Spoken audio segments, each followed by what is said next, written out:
be exalted alone. And until the coming with 100 generation, God be glorified and God be exalted alone. Amen.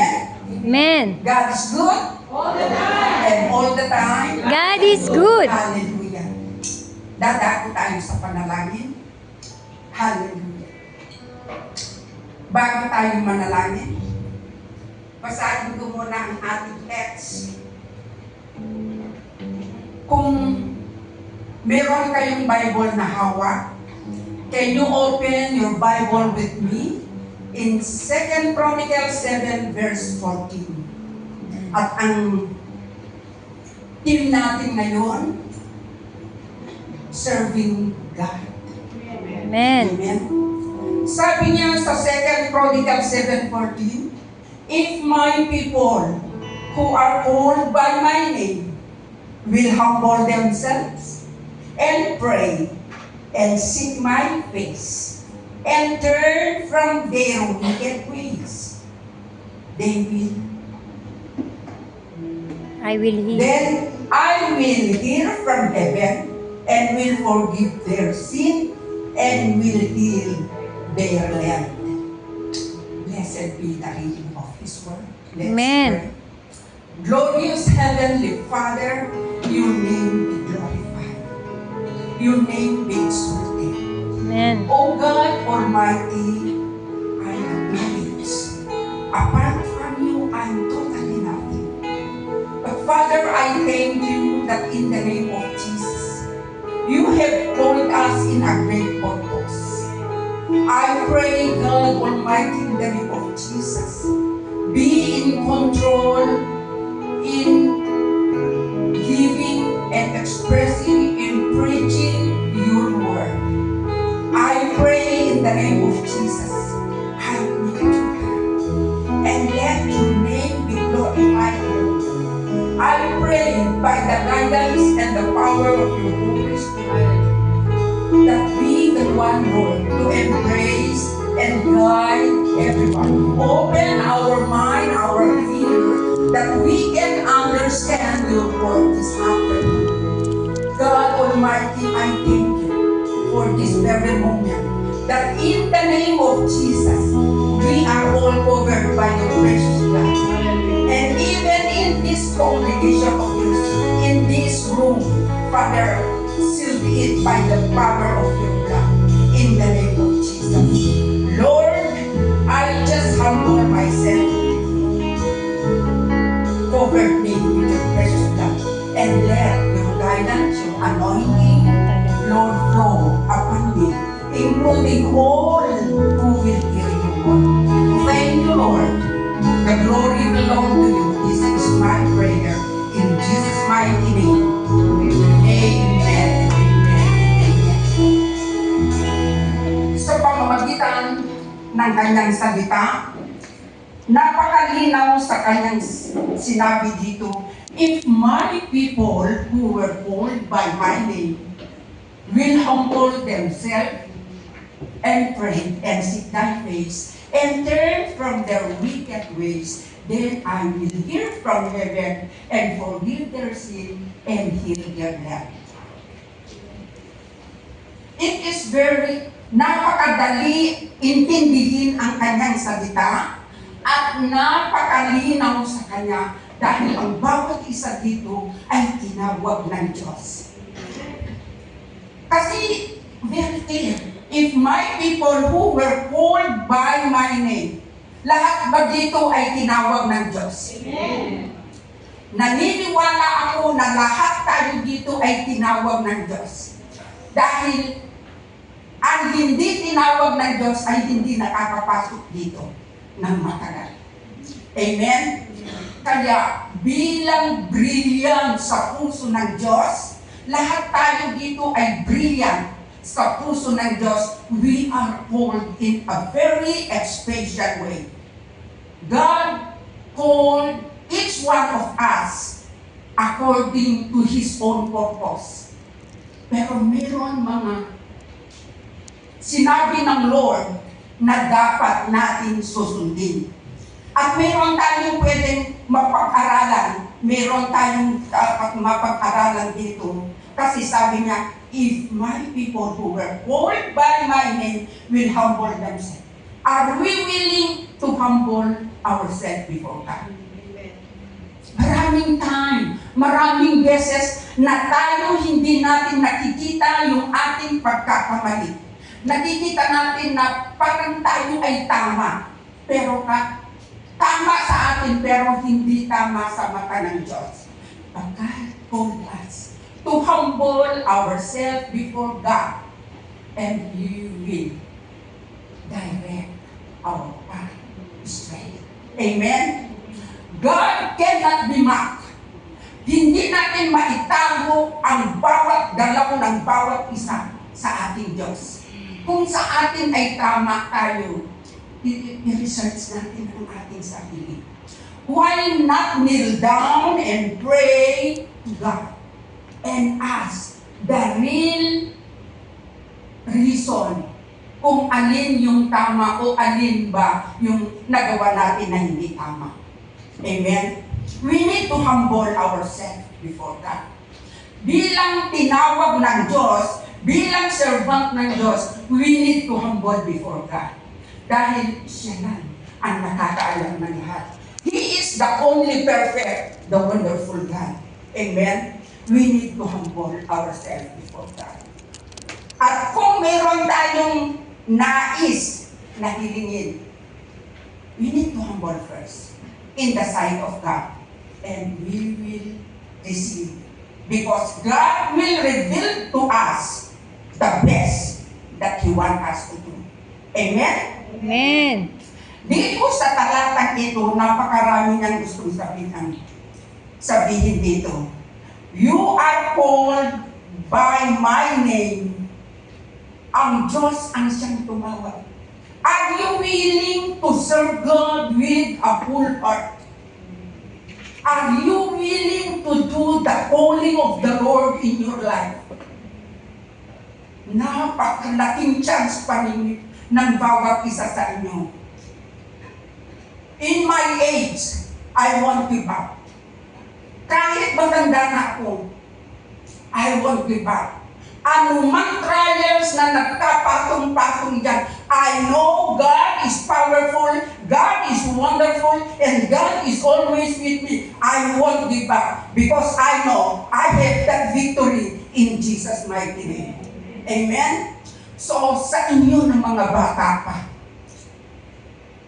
time is good. Magpagamit na kayo sa Diyos.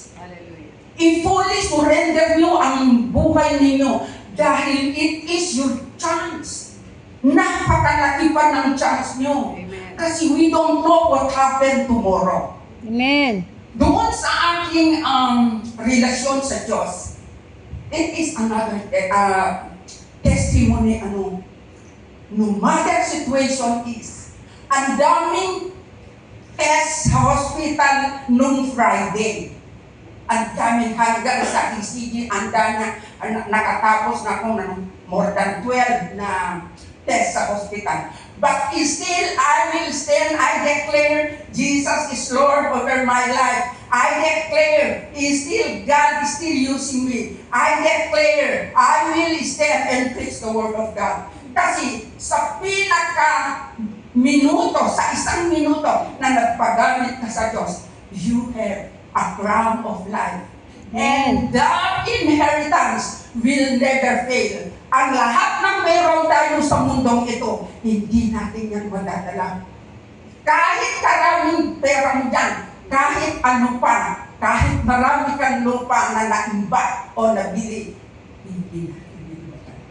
Amen. Hindi natin yan madala. Na kahit isang dakot na asin, hindi natin madala. Pero sa pagseserve sa Lord, we can stand in the presence of God with His holy smile, and He will give us the crown of life. Amen. Amen? Palakpakan natin ang Diyos.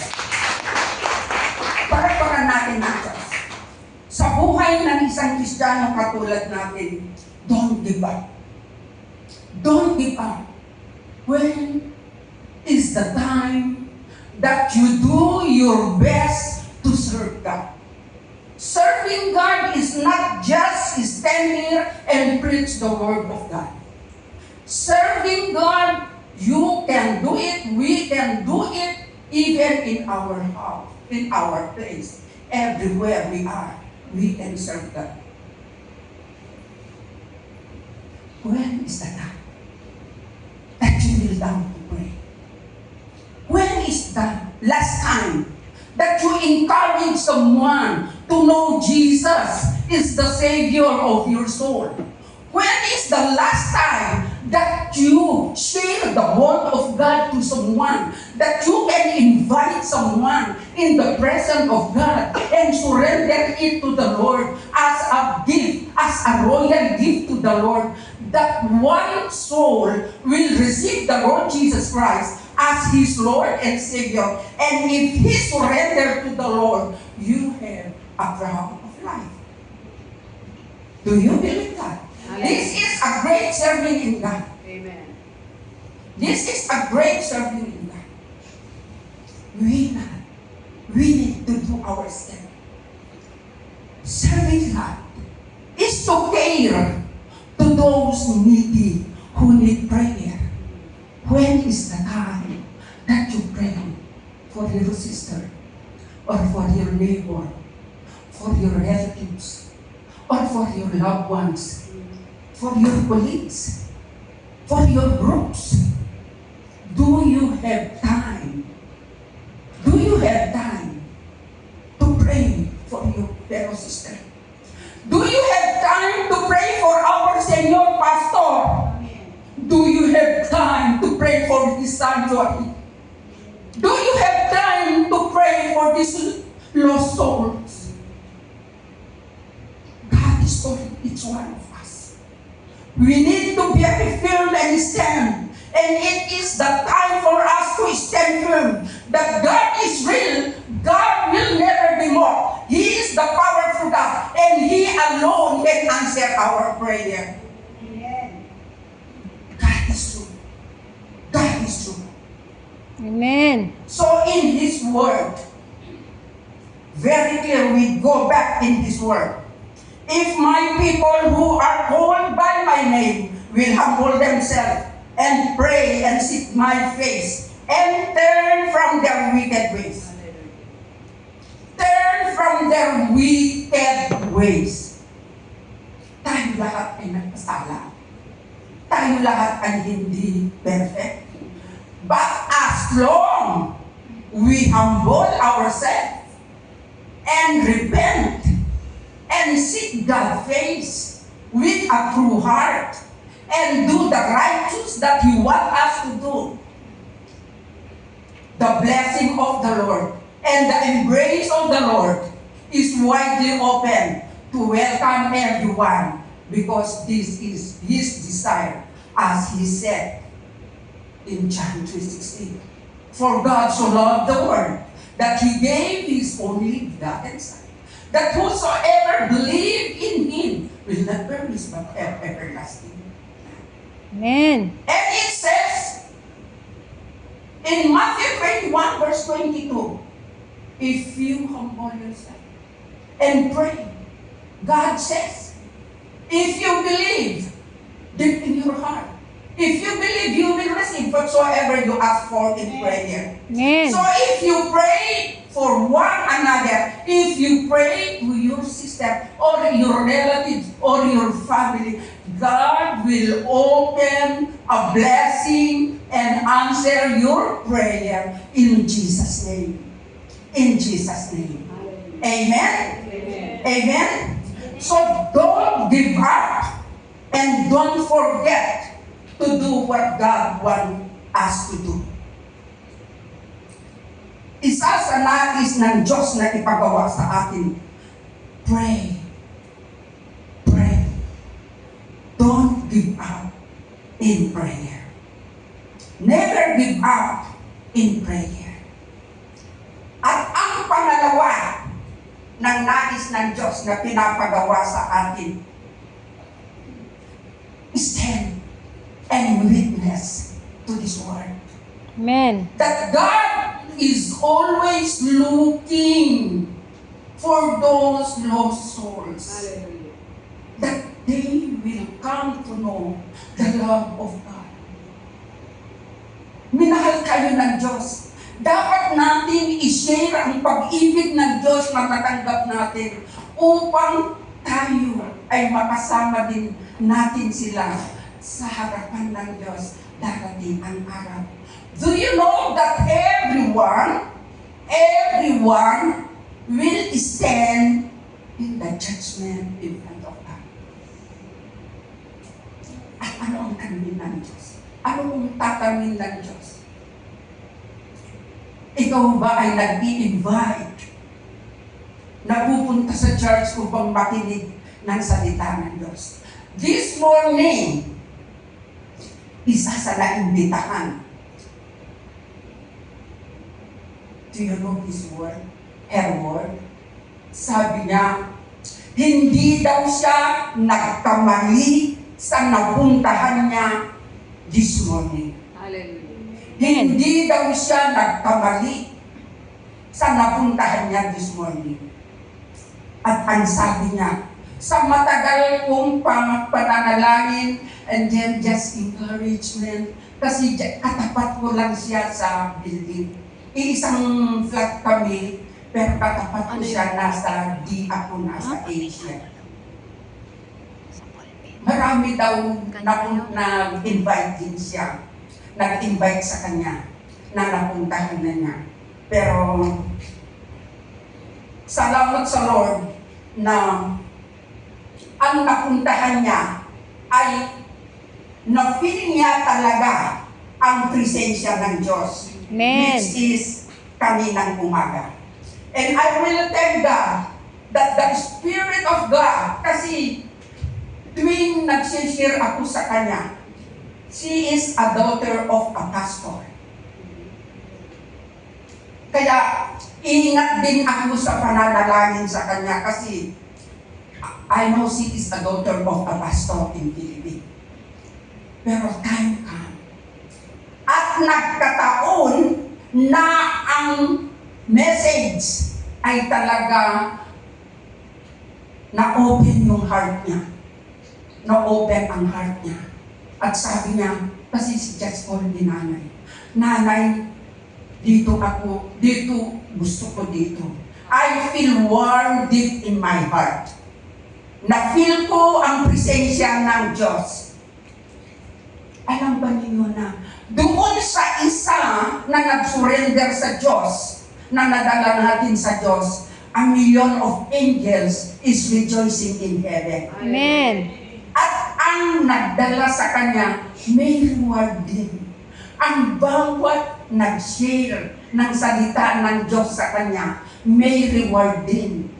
Kahit doon sa nababasa niya, kapag yung nabasa niya, there is a time. At kaninang umaga, it is a time naman na nadala na siya sa church. And it is a great blessing.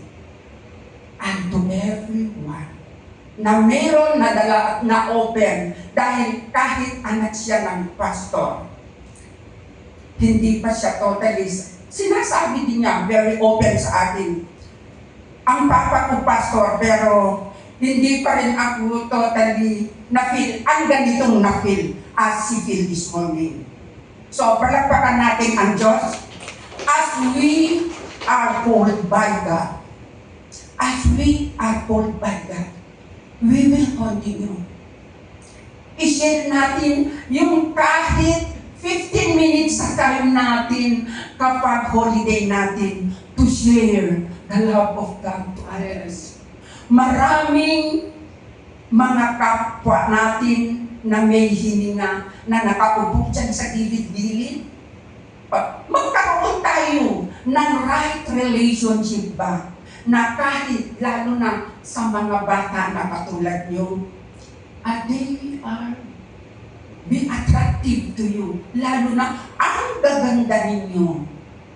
So kapag ninitaan nyo ang kapwa ninyo mga kaedad ninyo, ma-attract sila sa inyo. Because the image of God is in you.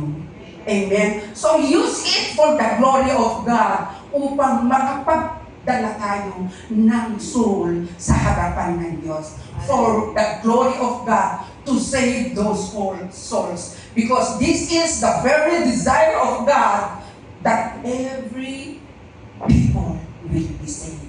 Amen? Palakpakan natin ang Diyos. Hallelujah.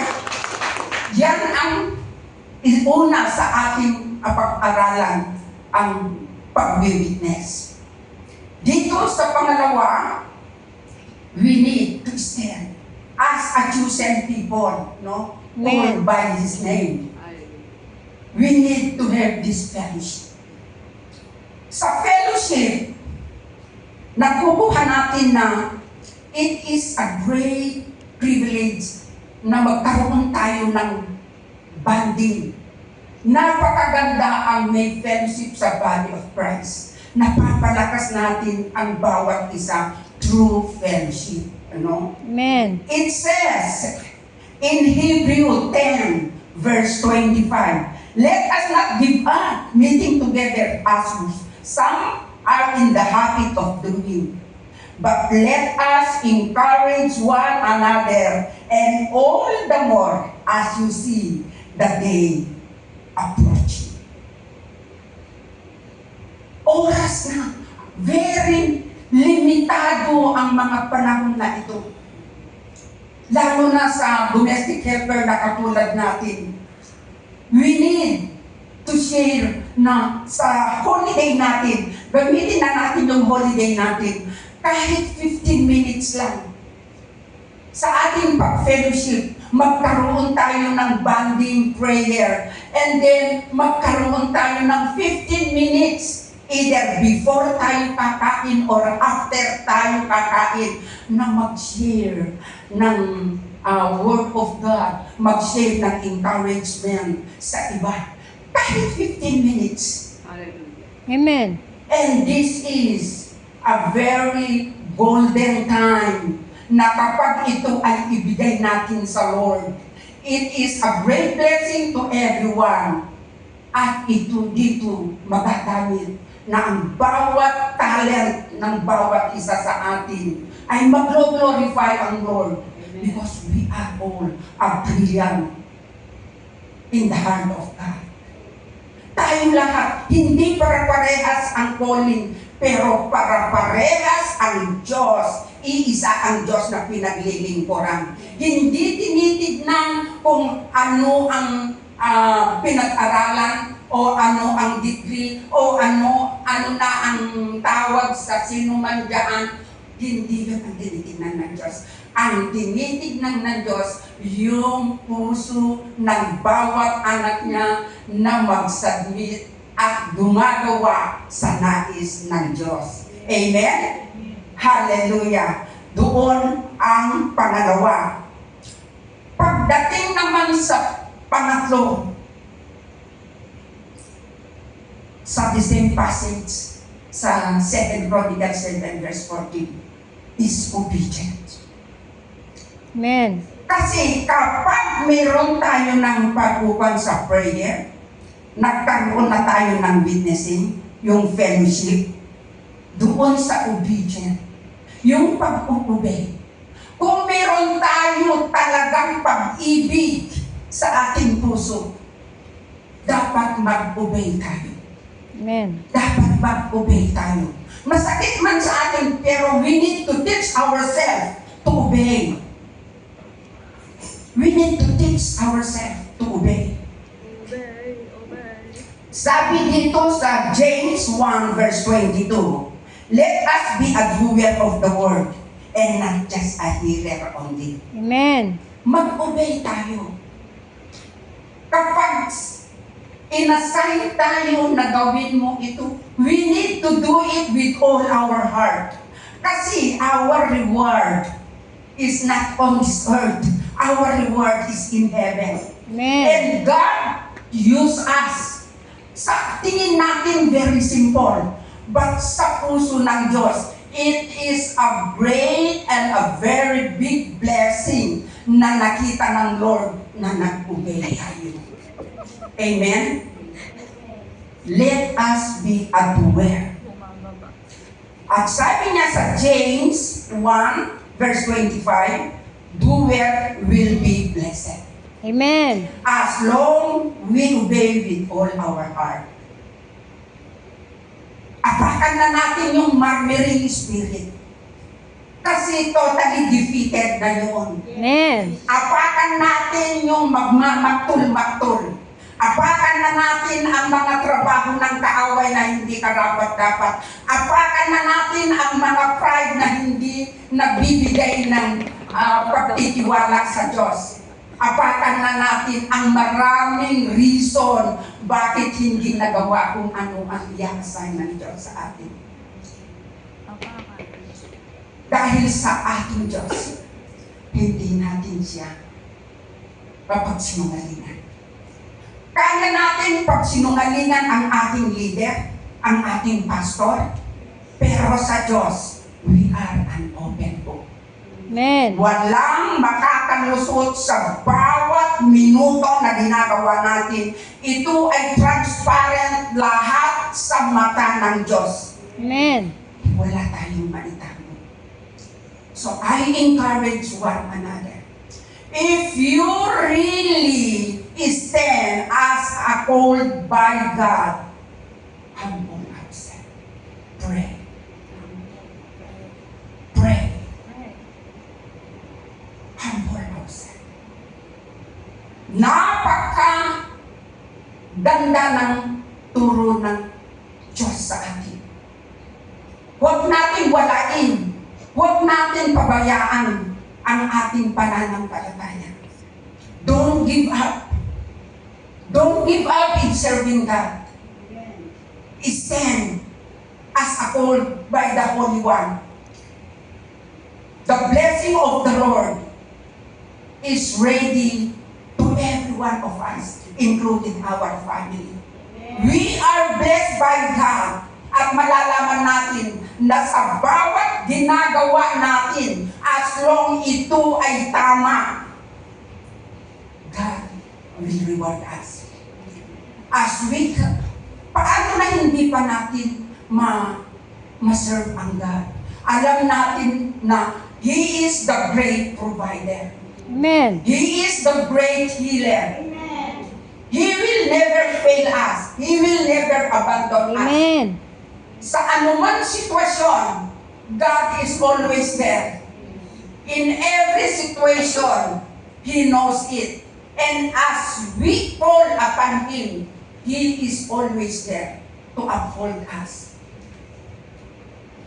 Kaya dito sa Solomon, if my people who were called by my name will humble themselves and pray and seek thy face and turn from their wicked ways, then I will hear from heaven and forgive their sin and heal their land. Amen. God, tell that people, we will stand and serve God forever because serving God is a great reward to those who believe. We will stand. Everyone will stand face to face to our God. Darating at darating ang araw na tayo lahat ay darating doon sa harapan niya. He will ask everyone. At tayo mismo ang nakaharap. Makikita natin ang bawat ginagawa natin. So ngayon pa lamang I encourage each one. Stand, don't give up. Share the word of God. And always serve God with all your heart, including in prayer. Amen. Amen? God cannot give up. Sabi nga dito sa nangyari, if you remember yung isang example, si Job, kahit buong family niya nawala na, mga ari-arian niya nawala na, pero si Job hindi siya nag-give up. He is a man of God called by God. Na totoo yung pananampalataya niya sa puso niya. Hindi siya nag-give up. Nagkaroon pa siya ng mga galis, mga sakit sa katawan niya na parang pinagdidirian niya. na pati na ang kanyang asawa ay hinihusgaan na siya. Pero Job never give up. Amen. He never give up because the reason is he know God is eternal. God is powerful and He can do wonderful and powerful that men cannot do. God is real. So sa oras na ito, I pray in the name of Jesus sa bawat tinawag ng Diyos, tatayo at magiging firm that in the name of Jesus, we will serve the Lord with all our heart, not leaning in our own understanding. And in all our ways, we acknowledge Him and God will direct our path. Amen. Amen. That in the name of Jesus, serving God is very wonderful. Because serving God is the only reason that we can stand. Serving God with serving people is the best we can do right now. And this is the very only way that we can bring to the presence of our God later. That in the name of Jesus, as we serve people, we are serving God. When ulit na question, when is the last time that you pray for your family or for your neighbor? At when is the last time that you pray for those who persecute you? Mga kapatid, stand up. Serve God with a humble heart. Pray to those needy. Pray for our nation. Pray for our pastor. And pray for the His sanctuary worldwide. Because this is the nature that we can do, that many people will be saved through the voice of yours who is calling through prayer. Serve God. Hindi lang yung tatayo dito ang magsiserve ng God. Even we are in the secret room, sa pinakabaliit na room na meron tayo inuupo, o kahit saan tayo nakaupo, we can serve God. Stand and pray. Serve God with all your heart. Kalimutan na natin ang lahat-lahat. Stand and serve God because God cannot be mocked. He will never leave us nor forsake us. Amen. Ano pa ang masasabi mo? No matter situation is, in time of trouble, God is always there. In time of sickness, He is there to heal them. In time of difficulties, He is there to comfort us. That is wonderful. That is why. Pinakamaganda na gagawin, yung totally na pagtitiwala natin sa Diyos. Dahil ang Diyos na ating sinasamba, Diyos na makapangyarihan, hindi siya nagbabago noon, ngayon, at magpakailanman. Siya ang Diyos kahapon, ngayon, at magpakailanman. And He never forget what we have done. Amen? Sa conclusion dito, the obedience of your heart. Sa pagtawag ng Diyos. Amen. Kalimutan. Ang pagtawag ng Diyos sa iyo ay hindi patumpik-tumpik lang. God has called you in a very unique way that you must stand and do the will of God, that in the name of Jesus, share your faith to others, that by the power of God, they will know to come that Jesus is really living in your life, and share the gospel that God is really real in your life. This is the very calling God has called us. Share the gospel. Amen. Because it is the salvation to save others. God can do it. Share even 15 minutes in every day off to share the gospel to everyone.